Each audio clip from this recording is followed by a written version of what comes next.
मोदी सरकार ऐसा क्यों नहीं करती है कि एक नीलामी प्रक्रिया तैयार करे और फिर भारत को ही नीलाम कर दे, क्योंकि आराम आराम से नीलाम करने में मजा नहीं आ रहा है। और नहीं तो क्या, देश के हवाई अड्डे बिक गए, बंदरगाह बिक गए, रेलवे स्टेशन तक बिक गए भाई। और कई बड़ी बड़ी सरकारी कंपनियों को तो कौड़ी के भाव में अपने खास दोस्तों की झोली में डाल चुकी है मोदी सरकार। लेकिन ठहरिए, अब तो हद ही कर दी है मोदी सरकार, क्योंकि सरकार की नजर अब हमारे देश के सबसे बड़े गौरव इसरो पर पड़ चुकी है। जी हां, वही इसरो जिसने अपनी मेहनत और वैज्ञानिक काबिलियत से पूरी दुनिया में भारत का झंडा फहराया, डंका बजाकर रख दिया, अब उसे भी लगभग निजी हाथों में सौंपने की पूरी पटकथा लिख दी है। और किसने लिखी होगी? मोदी जी ने।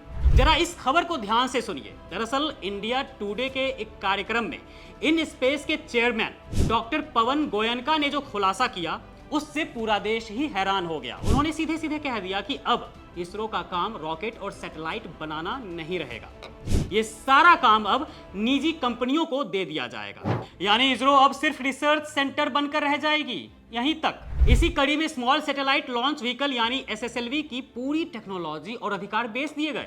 इतना ही नहीं, मोदी सरकार का दावा है कि आने वाले समय में देश के सबसे भरोसेमंद और शक्तिशाली रॉकेट LVM-3 और PSLV के निर्माण की कमान भी पूरी तरह से प्राइवेट कंपनियों के हाथों में होगी। जी हां, और तो और 4-5 महीनों में एक नए लॉन्च सेंटर को चलाने का जिम्मा भी किसी प्राइवेट ऑपरेटर को सौंप दिया जाएगा। भाई ओवरऑल बात यह है कि इसरो को ही बेच दिया जाएगा। लेकिन सवाल यह उठता है कि क्या यह फैसला सच में देश की स्पेस इकोनॉमी को 8 अरब से 44 अरब डॉलर तक पहुंचाने के लिए लिया जा रहा है, या फिर इसके पीछे की कहानी कुछ और ही है?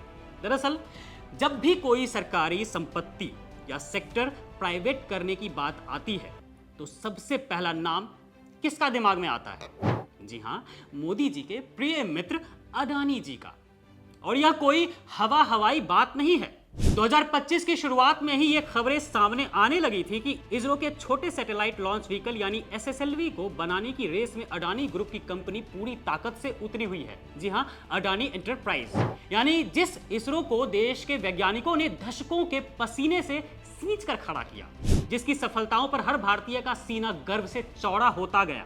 अब उस इसरो के बनाए इंफ्रास्ट्रक्चर और कमाई वाले कमर्शियल रॉकेट प्रोजेक्ट्स को थाली में सजाकर कॉर्पोरेट मित्रों को परोसने की तैयारी चल रही है। मोदी सरकार की यह नीति साफ बताती है दोस्तों कि देश का कोई भी संस्थान, चाहे वो कितना भी संवेदनशील ही क्यों ना हो या फिर राष्ट्रीय सुरक्षा से जुड़ा क्यों ना हो, अगर उससे कमाई हो सकती है तो उसे मित्रों के हवाले करने में एक पल की भी देरी नहीं की जा सकती है मोदी सरकार की तरफ से।